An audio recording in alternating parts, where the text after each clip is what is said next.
Bueno, pues ya estamos de vuelta en La Campana y estamos en la parte de entrevista y hoy con una persona que admiro mucho, que conozco, Daniel Lacalle, economista. Muy buenas. Muchas gracias por invitarme, un gusto estar aquí.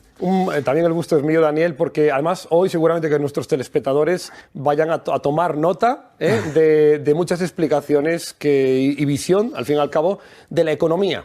Estamos en un 2024 que parece que más cosas no pueden ocurrir a la vez. Es decir, yo creo que pongo estudiante de economía lo que es estudiar teoría. Claro. Es decir, ¿quieres verlo en la parte práctica? ¿Quieres ver tipos de interés? ¿Quieres ver tensión geopolítica, inflación por encima? Es decir, creo que tenemos todo en uno en Europa y que vamos a ir un poquito hoy explicándolo. Perfecto. La primera pregunta, que es la que quiero comentar, estamos estos últimos años en un problema económico que se llama inflación. Eso es. En Europa, algo que no era habitual en años anteriores, en torno al 2, y de golpe, ¡pum!, empieza a subir al 3, al 4, al 5, al 8, y que pues los que somos más o menos de mi generación, 30 años, 20, no lo habíamos vivido jamás. Claro. Es verdad que decimos, oye, pues estamos en la misma inflación de 40 años. Sí.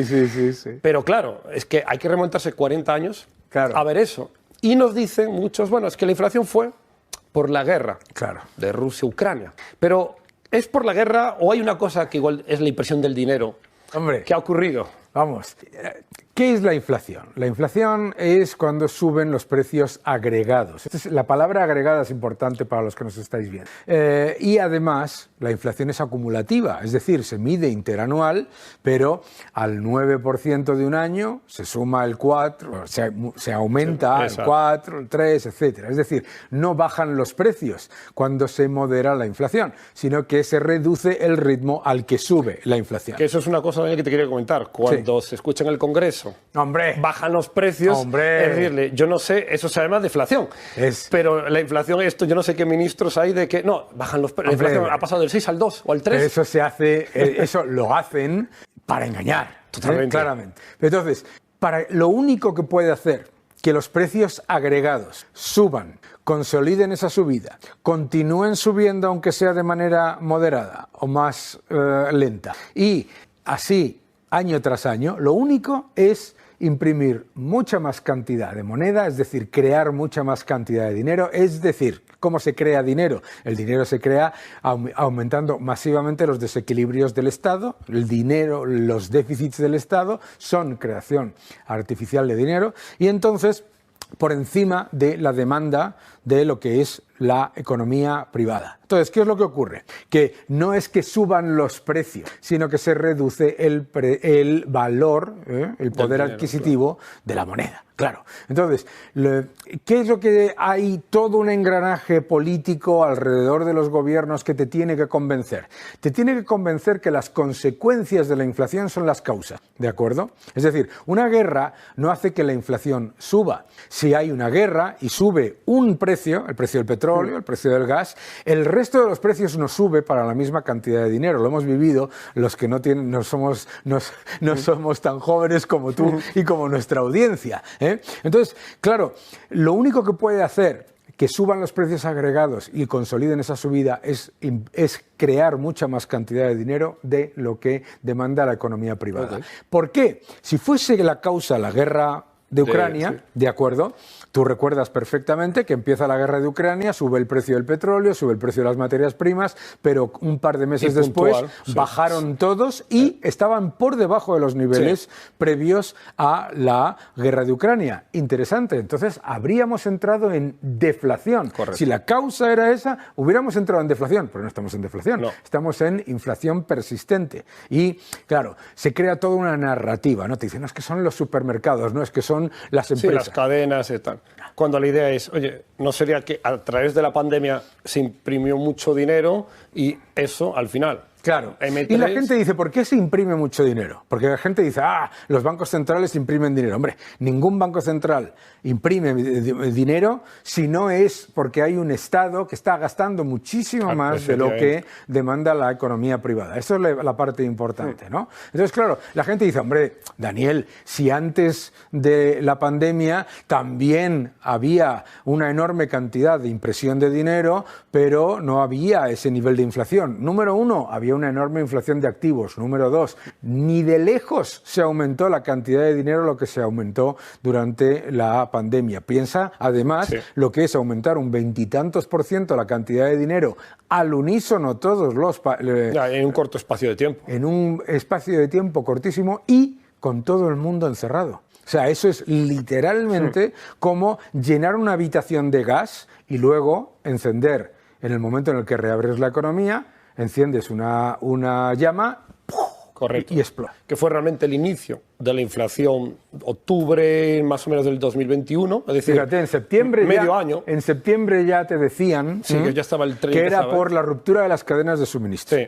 De nuevo, otra excusa. Era una excusa, siempre buscar. Si la cantidad de dinero es la misma y tú tienes una ruptura en la cadena de suministros, algunos precios unitarios subirán puntualmente, pero no los precios agregados. Correcto. Siempre al final, efectivamente, es algo puntual, pero cuando es continuo, claro, es porque hay otra causa. Claro, además es que cualquiera lo puede entender. Si la inflación fuese por culpa de esos factores que nos dicen, pasaríamos de inflación a deflación, a deflación, a deflación, a deflación. Iríamos alternando un poco como la bolsa, claro, es decir, subidas y no, bajadas. Vamos de inflación baja, porque claro, también luego está el cálculo.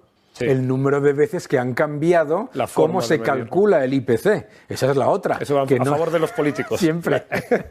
Además, justamente, lo curioso es que el Banco Central Europeo, hasta el 2021, tenía una especie de norma que si la inflación sube del 2, hay que apretar los tipos de interés. Sí. Y más o menos meses antes de eso, empezaron ese cambio pasaron de casi obligatorio a, bueno, vamos a analizar si hay un repunte o una inflación puntual. Sí.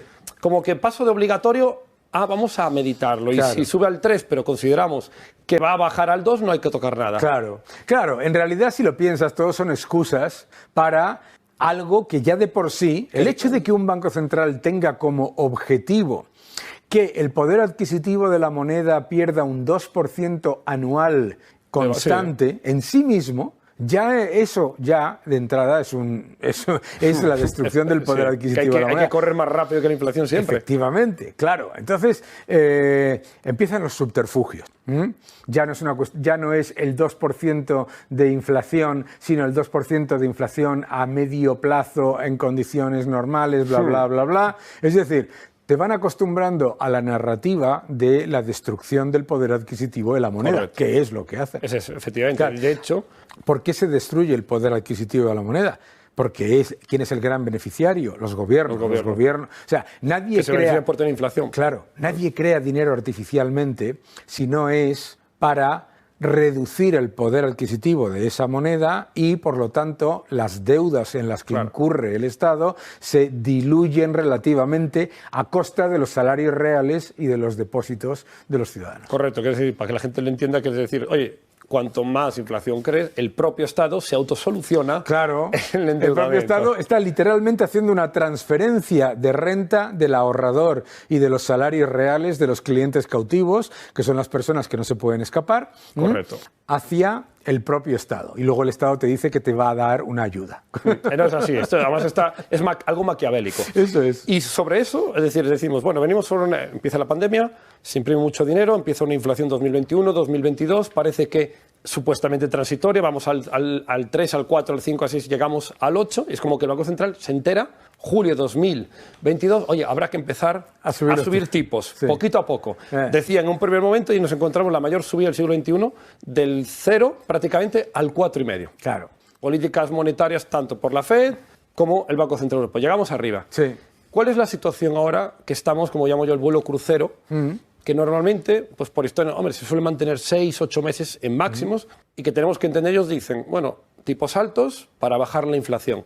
Pero también tenemos que entender, por otro lado, que estos tipos altos rompen cosas en la economía a nivel de que cuanto más tiempo los mantengan, hay un peso de mucha gente, hipotecas, etcétera, que puede atraer una contracción. Claro, lo único que rompen las subidas de tipos es lo que ha creado artificialmente la bajada falsa. Claro, había mucha gente que decía, ¡jo, es que me sale la hipoteca gratis! Ojo, no te sale la hipoteca gratis. Mucho cuidado, ¿no? Entonces, yo creo que es importante entender que los efectos que se empiezan a notar en las economías no vienen de la subida de tipos, vienen de haberlos bajado artificialmente, el exceso de toma de riesgo. De que mucha gente se endeudó a tipos bajos, ¿no? Y la verdad es que en esta crisis, si lo queremos llamar crisis, o en este periodo, las familias y las empresas se han comportado admirablemente. ¿Quién ha sido el agente económico? ¿Por qué? Porque han estado reduciendo la deuda, de hecho. Sin embargo, ¿cuál ha sido el agente económico que ha ignorado todas las señales rojas? Endeudado más. Y que ha estado, acelera que no nos hemos matado todavía. Ha sido el Estado, ha sido los Estados. Y entonces, cuando eso ocurre, da la sensación de que el Banco Central tiene una política monetaria restrictiva, pero en realidad no la tiene. Y si te fijas, la Reserva Federal y el Banco Central Europeo solamente han utilizado una herramienta, que es la de los tipos. Sin embargo, la liquidez en el sistema no solamente no se ha reducido, sino que en el caso de Estados Unidos ha aumentado, y en el caso de la eurozona también la liquidez neta que están inyectando vía otras ventanas. Es que eso es una cosa curiosa, porque por un lado suben los tipos de interés a nivel, política restrictiva, pero por otro lado estoy inyectando, que siempre yo le digo a mis amigos, es como estar frenando y acelerando a la vez en el coche, que es algo que tú dices, o acelero o freno. Esto gripa el motor, ¿verdad? Efectivamente. Claro. ¿Y cuál es la consecuencia de todo eso? Que toda la carga de la supuesta restricción de la política monetaria recae sobre las familias y sobre las pequeñas y medianas empresas. Que es lo que se nota en las cuotas. Que son los que notan las subidas de tipos. Sin embargo, todo ese engranaje de exceso de riesgo acumulado durante los años de la locura de los tipos negativos, etcétera, todo eso no se está diluyendo, ni siquiera se está reduciendo. La burbuja, de hecho, ha aumentado. Claro. Sí. Entonces, eso es importante porque esta es la primera vez y no sabemos qué consecuencias va a traer. De momento, el descontento. Ya se nota en todas las economías desarrolladas un fuerte descontento de las clases medias, de las empresas pequeñas y de las familias.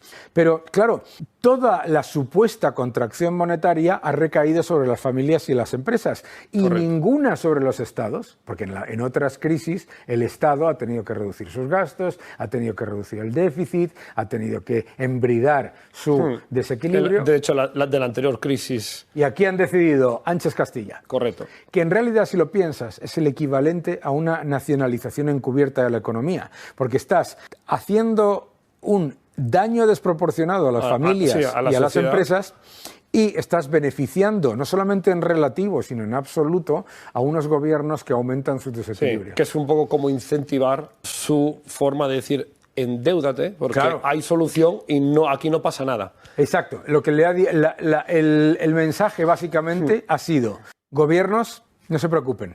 Siempre hay... en la eurozona en particular se creó esta narrativa falsa en el año 2011 de que la crisis europea era por culpa de la, entre comillas, austeridad, que nunca hubo. ¿De acuerdo? Entonces, ¿qué es lo que pasa? Que ahora dicen que no haya austeridad. Y claro, Sánchez Castilla. Y claro, Sánchez Castilla significa que le subes los impuestos a las familias y a las empresas y además les pasas los desequilibrios vía inflación y vía tipos. Efectivamente, es que justo te iba a comentar, las familias realmente vienen en los últimos años, 4, de doble problema. El primero, la inflación de golpe, que han perdido poder adquisitivo, y sobre esa inflación una subida de tipos de interés muy fuerte, destinando mayor porcentaje de su gasto a la hipoteca mayoritariamente, otras deudas, y que realmente ahora llegamos a un momento donde el momento actual es casi similar a decir, alguien puede hacer la comparativa, oye, 2008, también los tipos estaban al 4,5, estamos ahora mismo a ese nivel, y en el momento de bajada de tipos fue prácticamente cuando las bolsas tuvieron el desplome. Claro. Y aquí viene la idea que mucha gente no entiende, oye, ¿cómo es posible que bajen los mercados cuando estás bajando los tipos de interés? Y a corto plazo se puede entender, las hipotecas se abaratan. Yo siempre digo, es que la bajada de tipos puede venir por dos cosas. O porque la inflación ya está supuestamente controlada, o porque tienen que bajar porque la bolsa va a entender, la economía está rota. Claro. Y aquí es cuando las empresas se pueden venir atrás. ¿Qué puede ocurrir ahora si en este segundo semestre del 2024, más o menos por ahí, empiezan a bajar los tipos de interés, ¿cómo crees que pueden empezar a reaccionar los mercados? Bueno, normalmente, claro, todos conocemos el concepto de sell the news, ¿no? Vende la noticia. Todo el mundo dice, no, vamos a anticiparnos a la bajada de tipos. ¿Qué es lo que empieza la gente a anticipar con una bajada de tipos? Se va a reactivar el crédito, se va a invertir más, se va a consumir más, la economía va a ir más rápido. Sí, es como la teoría nos Esa es la dice teoría, eso. ¿no? ¿Qué es lo que pasa cuando bajan los tipos? Bajan los tipos y resulta que las empresas no invierten más. O resulta que los ciudadanos han absorbido y consumido todo su ahorro y tampoco consumen más. ¿Sabe lo que pasa? Que cuando llegan las bajadas de tipos, es literalmente como cuando baja la marea y empiezas a ver quién anda desnudo. Correcto. ¿Sabes? Entonces, es diferente a la crisis de 2008. Por una sencilla razón. Se está disfrazando una cantidad de desequilibrios con gasto público, ¿no? Miras a Estados Unidos y 2 billones de déficit, 1 billón y pico de PIB, ¿no? España, 400.000 millones más de deuda y un incremento del PIB de 250.000. Que es de lo que saca la fotografía. Claro, Oye, hemos crecido, claro, digo, pero compáralo con lo que te endeudas. Claro, yo siempre digo que con la tarjeta de crédito de otros, todos los restaurantes son baratos. Entonces, ¿qué es lo que pasa? Exactamente el momento en el que bajan los tipos de interés es la manifestación de que los bancos centrales ya están viendo que eso que tú decías antes de se están rompiendo cosas en la economía. Porque siempre va con un delay. Es preocupante. Es preocupante. Y los bancos centrales no actúan de manera preventiva. Entonces es importante entender esto para al menos prepararse simplemente para un aumento de la volatilidad y cambios diferentes. No es como 2008 en nada. ¿De acuerdo? Sí, no, lo que es la estructura económica es diferente. Sí que los patrones, muchas veces comentabas, si cuando la bajada de tipos, las bolsas, estadísticamente es como que tendrían a caer un par de meses si entiende que la economía ha aguantado, es decir, oye, bajo tipos porque voy controlando la inflación y vamos sacando el medicamento. Y eso es normalmente estadísticamente era como que 2 meses de turbulencias, volatilidad al alza. Ahora, cuando entiende el mercado que bajas tipos, porque la economía, lo que dices, porque la economía ya no va está mal, rota, claro. Tenemos datos que esto hay un frenazo en seco. Claro. Ahí es cuando sí que la bolsa es cuando viene el... Sobre todo cuando bajas tipos y no has combatido la inflación. Claro. Esto es importante, porque claro, dices, no hombre, la bajada de tipos es un reflejo de que se ha ganado la batalla contra la inflación. Resulta que tienes la inflación subyacente y la titular por encima del objetivo, y eso después de 2 cambios en el cálculo de la inflación. Sí. Que es que me gusta repetirlo, porque yo una vez lo dije delante de un miembro del Instituto Nacional de Estadística, dije, se reduce la inflación de 2 maneras, reduciendo la cantidad de dinero o cambiando la forma de cálculo. Elijan ustedes la que van a utilizar. Claro, efectivamente. Bueno, no, eso no significa que el Instituto Nacional de Estadística calcule mal la inflación, sino que no se hacen series homogéneas después de cuáles... de cómo son los cálculos, etcétera. Pero es importante entender esto porque tú estás apuntando a un elemento que me parece que es clave, que es la señal de precio que te indica cuando el consumo de las familias, el acceso a crédito, etcétera, se está deteriorando y por lo tanto el Banco Central actúa y decide bajar los tipos de referencia. Pero piénsalo, cuando se empiezan a romper cosas, como tú dices, los bancos, su problema, y los que toman crédito, su problema no es el coste del crédito, su problema es la capacidad de repago del principal, que es otra cosa muy distinta. Claro, que ese es el que tienen que ir difiriendo. Que es muy distinta, ¿no? En ese aspecto. Y hay otra parte, Daniel, que quiero comentar y que estamos reciente, es decir, muy ligado a lo de la famosa Agenda 2030. Hablamos del euro digital. Es decir, se habla mucho de las criptomonedas. Primero era una cosa como que era una alternativa, que era algo que luchaba contra el sistema, y de golpe vemos que el Banco Central, la Reserva Federal, que comentaban que era paralelo, es como que, oye, me gusta ese sistema, vamos a aplicarlo después de criticarlo, y ahora a esa idea de quiero sacar un euro digital, quiero sacar un dólar digital. Y nos vienen a decir en un primer momento que el euro digital es un método de pago electrónico, cómodo. Cuando lo comentábamos aquí en anteriores programas, yo decía, pero yo ya puedo pagar con dinero a nivel electrónico. Voy con mi tarjeta, pago, voy con el móvil, pago, eso ya existe. Entonces digo, ¿qué ventaja aporta un euro digital? Si es un tema de ventaja, como digo, para la sociedad, o realmente es porque hay una ventaja que tiene el Banco Central desde el punto de vista de control. A ver, la idea, todos los bancos centrales saben que la moneda digital de los bancos centrales es una mala idea. Y por lo tanto, todos están esperando que sea otro el que la implemente primero y ver si funciona. ¿De acuerdo?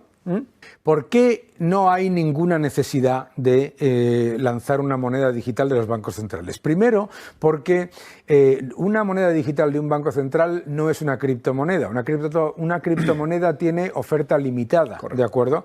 Eso no es el caso de una moneda digital. Sería ilimitada. Por lo tanto, el concepto de criptomoneda de Banco Central es un oxímoron, ¿vale? Segundo, como tú bien dices, el dinero digital ya existe, el dinero electrónico. Es distinto, ¿no? No es lo mismo que tú tengas tu cuenta en un banco y que, oye, si hay un tema de legislación o de Hacienda o lo que sea, esa información esté disponible para el Estado, a que tengas tu cuenta en el Banco Central.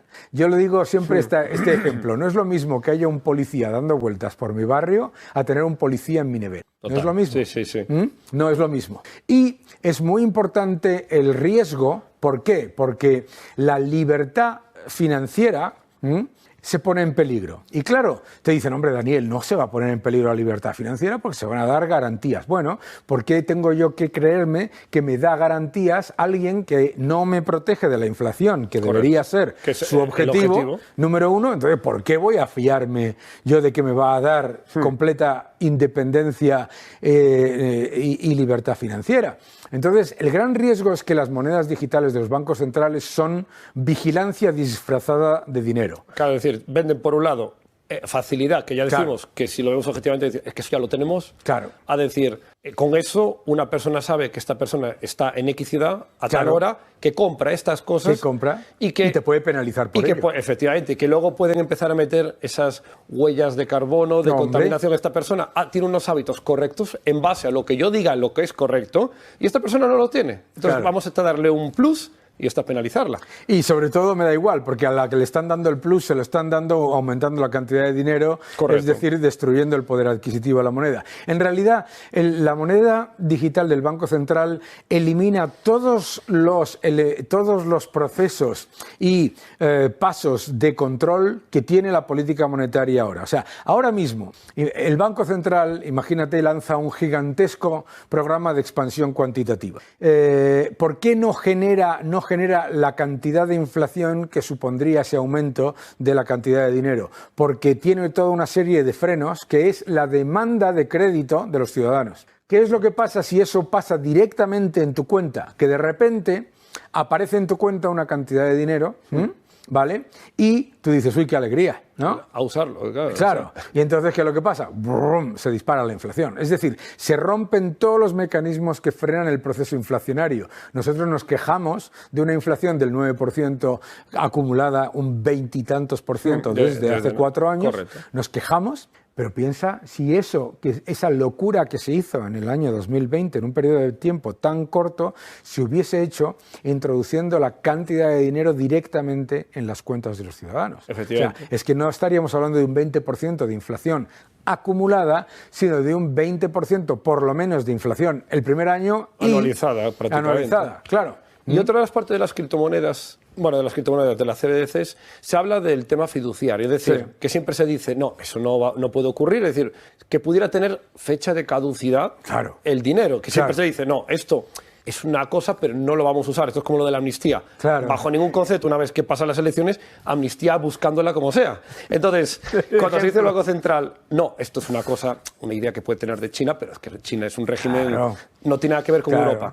¿Qué hay de todo eso? ¿Cómo que qué hay? Pues fíjate, mira, en los años, a finales de los años 40, principios de los años 50, a Friedrich von Hayek le preguntaron que, claro, en la Alemania nazi había una fiscalidad del 50% sobre los ingresos de los ciudadanos. ¿Y que qué le parecía? Dice, hombre, es que es una dictadura. Pues ahora, ¿sabes? O sea, las malas ideas que benefician al Estado no se deben implementar porque siempre se implementan diciendo no te preocupes que no va a pasar. Efectivamente. Hasta que de repente te dicen que algo extraordinario ha ocurrido y que hay que hacerlo. Y todos los procesos inflacionarios, todos los procesos de destrucción de moneda se han dado por supuestos momentos extraordinarios en los que se ha roto una disciplina supuestamente existente. Correcto. Además hay una parte ahí, es como lo de de los impuestos cuando hay ahora el famoso impuesto solidario. Que yo siempre claro. me preguntaba el otro día y decía, a ver, en el colegio me han dicho que lo solidario es voluntario. Claro. Cuando es un impuesto es que te lo imponen. Claro. Es una Bueno, forma... es cambiarle los nombres, Sí. ¿no? Te dicen, no, es un mecanismo de solidaridad intergeneracional, impuesto. O de cambio de Es una- riqueza. Es cotización social, suena así bien. Cotización es un impuesto. Sí, sí, sí. Al final es meter justamente esa presión fiscal. Y dentro de eso, que al final este programa pues es un poco de transmitir educación financiera, pero siempre digo que es algo atípico. Quiero decir, en el país, tú que lo conoces muy bien, Daniel, sabes que la educación financiera no es algo que se aplique desde los entes, desde los gobiernos, como diciendo, oye, hay que salir a la calle, hay que transmitir educación financiera. ¿Cuál crees que puede ser la causa de ese frenazo a decir, mira, yo puedo dar cualquier tipo de educación, pero la financiera, esto no es importante? Y la otra tampoco. Y la otra tampoco. ¿Cuál es el objetivo? Hacer ciudadanos clientes rehenes. Correcto. Claro, el objetivo es que la gente no sepa cuánto gana, no sepa cuánto paga, no sepa por qué le cuesta más llegar a fin de mes. Claro que ese es el objetivo, obviamente. Igual que el objetivo de no educar sobre la historia es reinventarte la historia, igual que el objetivo de que la gente pase los cursos con todo suspendido. Claro, es el mismo objetivo siempre. Por eso yo siempre digo que menos mal que los gobiernos no dan educación financiera. Sí, porque la darían muy Porque inducida. ¿qué harían? Lo que harían sería crear todo ese engranaje que ya tienen creado de supuestos expertos y gente cercana a los gobiernos que te diga que todos los factores de desequilibrio estatal no son importantes y te engañarían. Claro, lo primero que te dirían es que el activo de menor riesgo y que no tiene ningún riesgo la deuda pública. Claro, y cosas sí, por eso yo creo que es mucho mejor que haya muchos más Alberto Chan, que haya muchos más educadores financieros independientes y que la gente se informe de manera independiente. Me da pena, me gustaría que se diese educación financiera de manera independiente, pero como sé que no va a ocurrir, digo, menos mal, porque ¿quién te crees que tendrías de ministro de Educación Financiera? Sí. Y al final, que es algo al que te dice que imprimir dinero no crea inflación. ¿Qué te crees? No, que está claro. Claro. O sea, al final sería poner a cuidar las gallinas el propio zorro. Claro, Totalmente. claro. Bueno, Daniel, ha sido un verdadero placer estar hoy aquí.